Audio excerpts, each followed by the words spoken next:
ओम आनंदमयी चैतन्यमयी सत्यमयी परमे मां। ओम नमो भगवती শ্রী অরবিন্দায় নমঃ।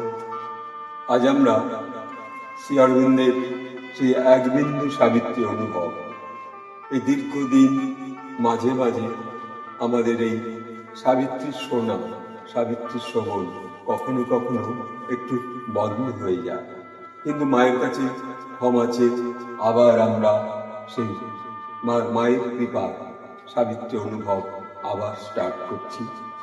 মাঝে মাঝে একটু অফ হয়ে যায় বিভিন্ন অনুষ্ঠানের জন্য, বিভিন্ন কর্মের জন্য, তবুও মা শ্রী অরবিন্দের কাছে আমাদের এই ক্ষমা প্রার্থনা।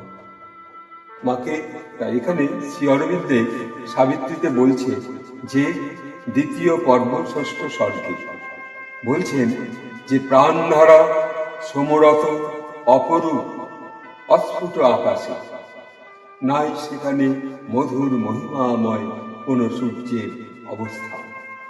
তাহলে আমাদের এই প্রাণধারা, যে প্রাণের মধ্যে যে শ্রমরত জীবন, এই শ্রমরত জীবনের মধ্যে কখনো কখনো যেন এক অপরূপ অস্ফুট আকাশ, সেই আকাশের মধ্যে, সেই প্রাণধারা প্রাণের মধ্যে, সেই আকাশের মধ্যে আমরা কখনো কখনো যেন সেই কোন সূর্যের অবস্থান, কোন সূর্যের অবস্থান আমরা দর্শন করব, সেই জ্যোতির্ময় সূর্যের অবস্থান আমরা যদি অনুভব করতে পারি মা শ্রী অরবিন্দের এই আঙ্গিনায় এসে, তার এই সাবিত্রী অনুভবে এসে, তাই শ্রী অরবিন্দ কি অপূর্ব বলছেন।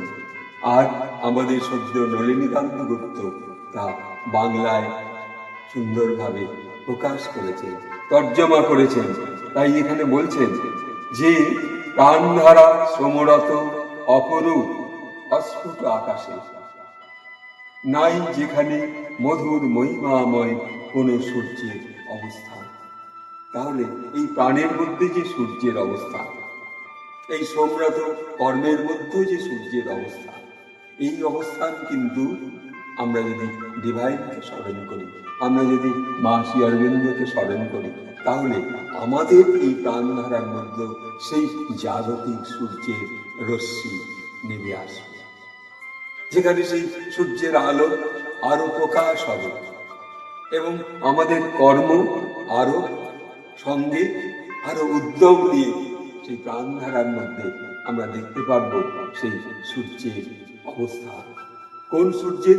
যে সূর্যের অবস্থান, যে আলো শ্রী অরবিন্দ নামিয়ে এনেছিলেন এই মহাবিশ্বে, সেই আলোর সূর্য, সেই আলোর জ্যোতি, সেই আলোর উৎস আমরা ওই প্রাণের মধ্যে আনতে পারবো আর সমরত অবস্থার মধ্যেও নিয়ে আসতে পারবো।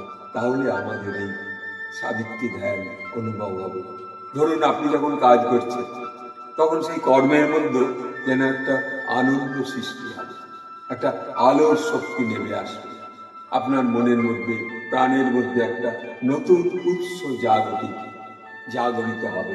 সেই উৎস জাগরিত অবস্থায়, এমনকি কর্মের মধ্যে সমরস্ত অবস্থার মধ্যেও আমরা সেই সূর্যের জ্যোতি দেখব।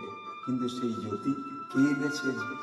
আমাদের সেই শ্রী অরবিন্দ, তিনি নামিয়ে এনেছেন সেই আলো। তাহলে আমরা কর্মের মধ্যে, ধ্যানের মধ্যে, আপন প্রাণধারার মধ্যে দর্শন করতে পারবো সেই সূর্যের জ্যোতির্ময় আলো।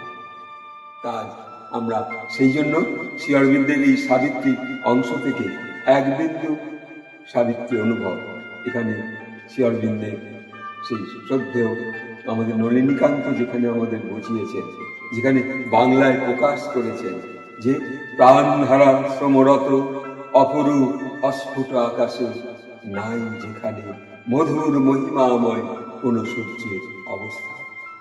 তাহলে সেই দিনের সূর্য শ্রী অরবিন্দ আমাদের প্রাণধারার মধ্যে, আমাদের শক্তির মধ্যে, আমাদের অনুভবের মধ্যে তাকে আমরা গ্রহণ করব এবং সেই জ্যোতির্ময় আলোর মধ্যে আমরা নিজেকে প্রকাশ করতে পারব। আজই মা শ্রী অরবিন্দের এই ভাবনা নিয়ে শ্রী অরবিন্দের যেই প্রকাশ তা এখানে রাখছি। ওম আনন্দময়ী চৈতন্যময়ী সত্যময়ী পরমে মা। ওম নমো ভগবতী শ্রী অরবিন্দায় নমঃ। নমস্কার।